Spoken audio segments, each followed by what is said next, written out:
प्रयोग के अंतर्गत हम चौथी विधा पर बात करते हैं, to stabilise the relation among various physical quantities. होता क्या है, वेरियस जो आपके फिजिकल क्वांटिटीज होते हैं उसमें रिलेशन क्या करते हैं हम बीमा मेथड से क्या करते हैं, डायमेंशन मेथड का यूज करके हम क्या करते हैं उसमें रिलेशन बनाते हैं। जैसे फार्मूला आप बनाते हो दैनिक लाइफ में F=m में, ये समझ पा रहे हो। इसमें आपके फिजिकल क्वांटिटीज मास और एक्सीलरेशन है, ठीक। और ये इन दोनों का मल्टीप्लिकेशन किस पर डिपेंड कर रहा है, फोर्स पर। इसका मतलब एक क्या बन गया, ये आपका रिलेशन बन गया या फार्मूला बन गया, ठीक। कितना बात समझ में आ गया। इसी प्रकार हम क्या करते हैं, जैसे अभी देखिए हम इसको करके दिखाते हैं, सामान्य सा पहले छोटा सा दिखाते हैं। हम सबसे पहले इसके लिए थोड़ा सा हम इस्तेमाल कर लेते हैं, थ्योरी को हम इस्तेमाल करते हैं। जैसे कि आपको जिस फिजिकल क्वांटिटी को आपको बताना होता है, जैसे फोर्स किन बातों पर डिपेंड करता है, तो फोर्स जनरली 2 बातों पर डिपेंड करता है।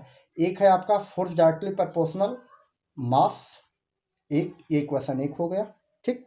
ऐसे कहा जाए तो फोर्स डायरेक्टली प्रोपोर्शनल एक्सीलरेशन, ये सेकंड इक्वेशन हो गया। तो हम इसको कह सकते हैं F इक्वल हो जाएगा आपका K/ma, ठीक। इतनी बात समझ में आ गया। अब यहाँ पर डिपेंड करता है कि यहाँ की जो पावर्स होंगे उसको हमको क्या करना होगा, निकालना होगा। यहाँ का पावर को अगर हम लोकेट कर दें, कुछ बीमा को क्या करें, संकेत करें। ये अभी सूत्र सही है या गलत है इसके बारे में ना हमें पता है ना आपको। तो हम क्या करते हैं, फिजिकल क्वांटिटीज के डायमेंशन फार्मूला का उपयोग करके हम इस फार्मूले को क्या करेंगे, जनरेट करेंगे। तो जैसे देखिए ये साधारण आपके समझ में आ गया था, ऐसे हो गया। लेकिन इसको हम डायमेंशन बीमीय विधि से क्या करते हैं, डायमेंशन मेथड से हम क्या करते हैं, इस फार्मूले को क्या करते हैं, जनरेट करके आपको दिखाते हैं। तो इसके लिए हम क्या करते हैं, एक एग्जाम्पल के सहायता से हम डेरिवेट करके आपको बताते हैं। Expression from the time period of a sample pendulum. हमें क्या करना है, किसी सरल लोलक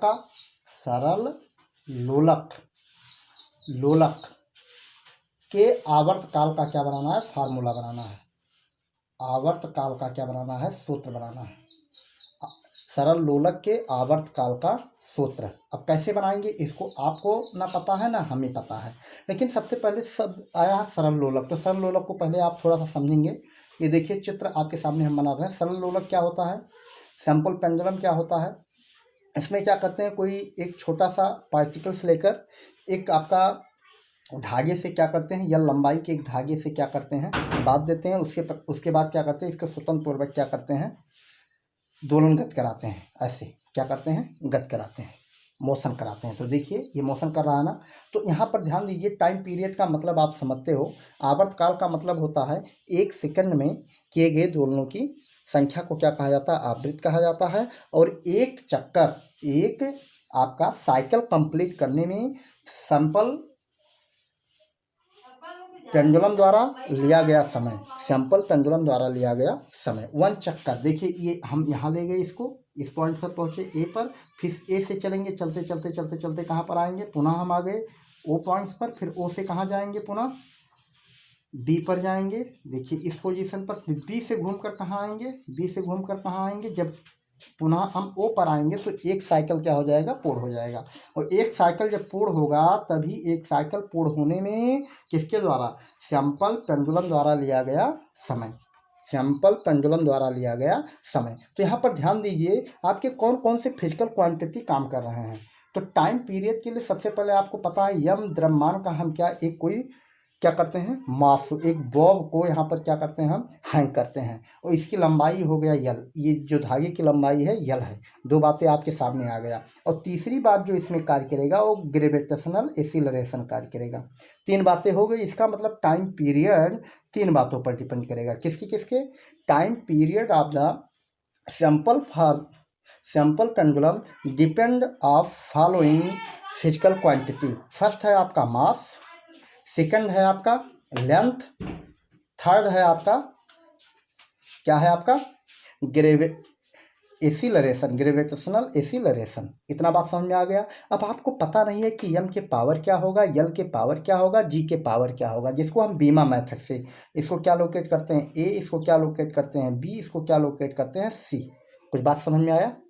जैसा कि हम चित्र से हमें पता चला कि इसमें जो फिजिकल क्वांटिटी है आपका लेंथ हो गया, मास हो गया और क्या हो गया यहाँ पर जी, तीन ही आपके फिजिकल क्वांटिटी यहाँ शो हो रहे हैं। तो इसका मतलब टाइम पीरियड जो होगा किसका, सैंपल पेंडुलम का जो टाइम पीरियड होगा निम्न बातों पर क्या होगा, डिपेंड करेगा। तो यहाँ से लिखा जाएगा, थोड़ी सी बातें भी लिख सकते हो आप। कैसे लिखोगे, यहाँ से लिख सकते हो चित्र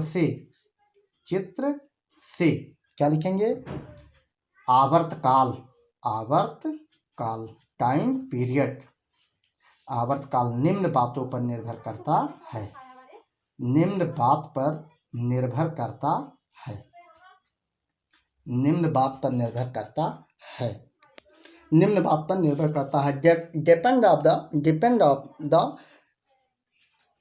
time period of sample pendulum following term. First is time period को हम टी से लोकेट करते हैं, तो टी डायरेक्टली प्रोपोर्शनल हो जाएगा आपका। सबसे पहले आएगा मॉस, बॉब जो इस्तेमाल किए हैं, लोलक, गोलक, जो गोलक है उस गोलक का मास, और सेकंड है आपका लेंथ। किसका लेंथ है, ध्यान से देखिए कौन सा लेंथ है, धागे की लंबाई एल, और थर्ड क्या है इसमें, थर्ड आपका ग्रेविटेशनल एक्सीलरेशन जी। ठीक, इतनी बात तो समझ में आ गया। लेकिन अगर ध्यान से देखा जाए, चूंकि डायमेंशन आपको पता है, डायमेंशनल एनालिसिस के अकॉर्डिंग हम क्या कर रहे हैं, फार्मूला जनरेट कर रहे हैं, तो इसके लिए यम का पावर आपको पता नहीं है, यम का जो बीमा है ना हमें पता है ना आपको, तो क्या मान लिया जाए, श्रेया ए मान लीजिए। क्या मान लिया जाए, श्रेया ए। गीतांजलि यल का बीमा क्या मान लीजिए, बी। कोई भी संकेत आप बना सकते हो, कोई आवश्यक नहीं है कि ए बी। चलिए बताइए, दिव्या सिंह जी की बीमा क्या माना जाए, ग्रेविटेशनल सी। कोई नया संकेत बनाएंगे, ध्यान रखिए, टी एम एल जी के अलावा कोई भी आप संकेत बना सकते हैं। इस तरह से आपका बन जाएगा ये क्वेश्चन नंबर 1। क्या बन जाएगा, समीकरण 1 बन जाएगा। अब इसमें क्या करते हैं हम, अनुक्रमानुपाती चिन्ह को क्या करते हैं, गायब करते हैं। अनुक्रमानुपाती चिन्ह को गायब करेंगे तो ये हो जाएगा टी बराबर हो जाएगा, क्या कांस्टेंट लगाएंगे, मास का जो डायमेंशन है ए है, लेंथ का जो डायमेंशन है बी है, और ग्रेविटेशनल एक्सीलरेशन का जो डायमेंशन है सी है। इतना बात समझ में आ गया। इसको इक्वेशन फर्स्ट निरूपित करिए, रिप्रेजेंट दैट इक्वेशन फर्स्ट। अब इसमें क्या करते हैं हम, इसमें करते क्या है, आपको पता है कि कोई भी इक्वेशन अगर बन जाता है तो आप इसको क्या कर सकते हो, बीमाविद से, मेथड ऑफ द डायमेंशनल, इस फार्मूले को आप प्रूव कर सकते हो सत्य है या गलत। इसका मतलब लेफ्ट हैंड साइड का जो डायमेंशन होगा राइट हैंड साइड के डायमेंशन के क्या होना चाहिए, बराबर होना चाहिए। बस यही हम इस्तेमाल करके इसमें क्या करेंगे, ए बी सी की अभी क्या करेंगे, वैल्यू को हम आसानी से निकाल लेंगे। तो आइए देखते हैं कैसे निकालते हैं। ये आपका इक्वेशन अभी फर्स्ट बना है, तो एबव इक्वेशन की सहायता से, above equation left hand side and right hand side, place the dimension, place the dimension of physical quantities। Physical quantities का क्या करते हैं, उपरोक्त इक्वेशन के उपरोक्त समीकरण में दोनों पक्षों का बीमा लिखने पर या रखने पर, तो हम क्या करते हैं, टाइम, ये क्या टी क्या है, टाइम है, तो टाइम की बीमा क्या होती है बेटा, आप सोच कर बताओ, कैपिटल टी होगा। बिल्कुल सही है, इसमें सस्पेंशन नहीं होनी चाहिए। आगे बढ़ोगे कौन सा चिन्ह मिलेगा, इक्वल का चिन्ह मिलेगा। फिर क्या मिलेगा आपका, कांस्टेंट, और कांस्टेंट की आपको पता है कोई बीमा हमने रिप्रेजेंट नहीं करना है। यम है, यम का बीमा क्या होता है, कैपिटल एम होता है। ठीक, इसका पावर क्या लगेगा आपका, ए होगा, इसका पावर क्या होगा, ए। ऐसे ही कि क्या है, यल है, एल मीन्स लेंथ का बीमा क्या होता है, कैपिटल एल होता है, कि पावर क्या है, बी। ऐसे जी है, जी क्या है, ग्रेविटेशनल एक्सीलरेशन, गुरुत्वीय त्वरण, जिसकी बीमा क्या होती है, एक्सीलरेशन की इक्विवेलेंट होनी चाहिए, एल टी के पावर -2 की पावर हो जाएगा सी। इतनी बात समझ में आ गया। अब क्या करते हैं, यहाँ पर देखिए आपको बताया जाता है अलजेब्रा में जो सिमिलर आपके लाइक टर्म होते हैं उनका मल्टीप्लिकेशन करते समय उनके पावर्स को क्या करते हो आप सभी लोग, ऐड कर लेते हो। तो देखिए यहाँ कहीं यम और कहीं दिख रहा है, नहीं दिख रहा, बिल्कुल नहीं दिख रहा, कि दिख रहा है, नहीं दिख रहा। तो यम को हम क्या करते हैं, यम के पावर ए हो जाएगा। ठीक, यल के पावर देखिए, इसको यहाँ पर पावर बी है, इसको ऐसे लोकेट कर सकते हो, इसको और सिंपली हम समझाते जिससे बात समझ पे आ जाए। यहाँ यल के पावर क्या होगा, सी होगा बिल्कुल, और टी के पावर -2c होगा कि नहीं होगा बच्चों, बिल्कुल होगा। यहाँ से देखिए टी के पावर क्या है, 1 है, पावर क्या है 1 है। इस ए को चाहे तो आप अंदर आप रिप्रेजेंट कर दीजिए ए। अब देखिए यल और यल ये लाइक टर्म है, कैसे टर्म है, लाइक टर्म का आपस में मल्टीप्लिकेशन करते समय पावर्स को क्या करते हैं हम, आप ऐड कर देते हैं, क्या करते हैं, ऐड कर देते हैं, यम ए हो जाएगा। यहाँ से अगर ध्यान दिया जाए यल के पावर हो जाएगा बी प्लस सी। सिमिलर जो आपके लाइक टर्म का जब मल्टीप्लिकेशन करते हैं तो पावर को क्या करते हैं, ऐड कर देते हैं, b+c हो जाएगा, ठीक। और यहाँ क्या है, टाइम के पावर कितना आएगा, -2c आएगा, 2c। यहाँ देखिए यहाँ कहीं यम दिख रहा है बेटा, नहीं दिख रहा ना, तो इसको हम अपने तरफ से बना देते हैं, यम के पावर 0 लिख सकते हैं ना। जब उसका पावर डायमेंशन हमने 0 कर दिया तो इसका मतलब ये वैल्यू 1 ही रिप्रेजेंट कर रहा है। यल के पावर क्या लिख सकते हो, 0 लिख सकते हो, और टाइम के पावर 1 आपका रिप्रेजेंट हो रहा है, ठीक। कितना बात समझ में आ गया कि नहीं आ गया बच्चों, इतनी बात समझ में आ जानी चाहिए। इसमें किसी प्रकार का हमने कुछ किया नहीं है, जो बीमा आपको डायमेंशन पढ़ाए गए हैं उसी के मेथड से हम आगे बढ़ रहे हैं। अब क्या करते हैं, दोनों पक्षों में समान जो आपके राशि हैं उसके पावर का क्या करते हैं, तुलना करते हैं। दोनों पक्षों के समान जो फिजिकल क्वांटिटीज हैं उसके पावर को क्या करते हैं, तुलना करते हैं उपरोक्त इक्वेशन से, उपरोक्त समीकरण से उपरोक्त समीकरण से यम यहाँ है, यम यहाँ है, तो यम के पावर क्या है ए, और यम के पावर क्या है यहाँ पर 0, तो यहाँ से ए बराबर क्या पाओगे, ए बराबर क्या पाओगे 0। लिख सकते हो कि नहीं लिख सकते हो, बिल्कुल लिख सकते हो। गीतांजलि बात समझ में आया, यम के पावर ए है तो ए इक्वल क्या हो जाएगा 0। ये बताइए यल के पावर क्या है b+c, और यहाँ यल के पावर क्या है 0, तो इसको लिख सकते हो b+c बराबर क्या लिख सकते हो आप, 0 लिख सकते हो। लिख सकते हो कि नहीं लिख सकते हो, देखिए b+c यल के पावर क्या हो जाएगा 0। ऐसे टाइम के लिए बात करिए तो टाइम के पावर क्या है -2c इक्वल क्या रखोगे आप, -2c इक्वल हो जाएगा आपका, सोच कर बताओ क्या होगा, हाँ सोच कर बताइए, बहुत अच्छा। -2c इक्वल क्या हो जाएगा, गुंजन कनौजिया बताओ बेटा, क्या हो जाएगा 1 हो जाएगा, क्या हो जाएगा 1। ये आपके क्या बन गए, समीकरण बन गए ए बी सी।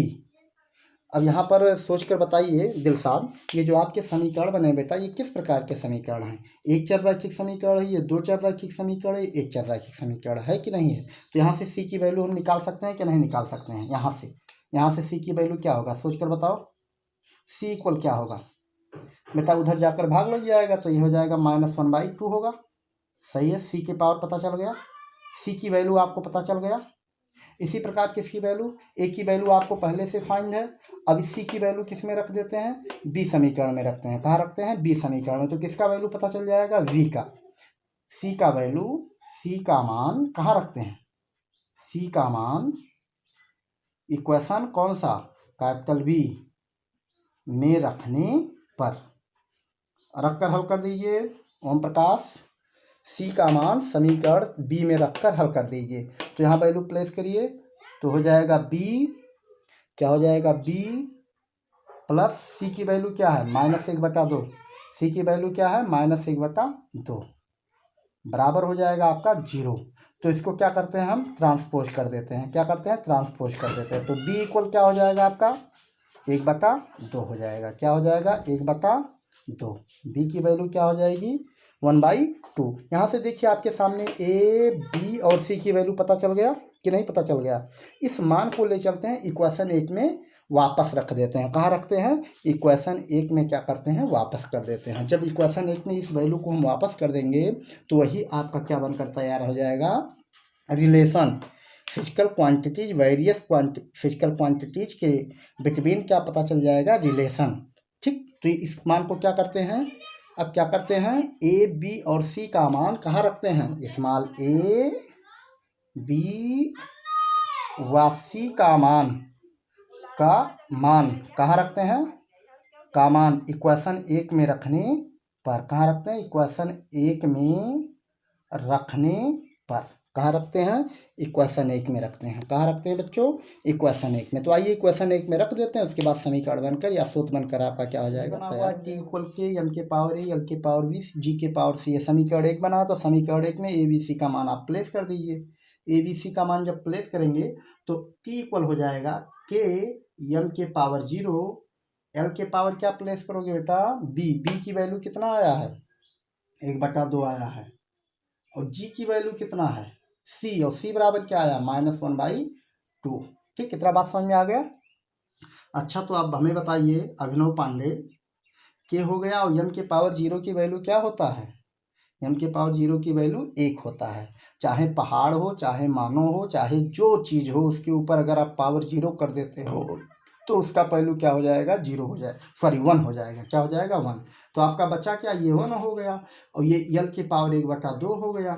ये देखिए, ये जी के पावर क्या है? -1/2। इसको पॉजिटिव करिए तो ये नीचे जाएगा, जी के पावर हो जाएगा 1/2। यहाँ से देखिए के, यहाँ से देखिए 1 का गुणा करने पर और भाग करने पर कोई आपके रिजल्ट पर इफेक्ट नहीं पड़ेगा। तो इसको लिख सकते हो L/G। दोनों में देखिए सिमिलर है पावर, तो इसको कर सकते हो 1/2। कर सकते हो कि नहीं कर सकते हो? बिल्कुल कर सकते हो आप। तो यहाँ से टी इक्वल क्या हो जाएगा? बात को समझ पा रहे हो? पूरे का पावर कर दिया गया। और 1/2 का मतलब क्या होता है?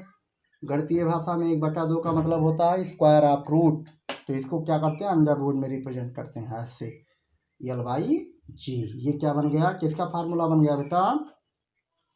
टाइम पीरियड का क्या बन गया? फार्मूला बन गया, जो कि सरल आवर्ती गति के लिए यही फार्मूला हम क्या करते हैं? उपयोग में लाते हैं। परंतु प्रयोग के आधार पर,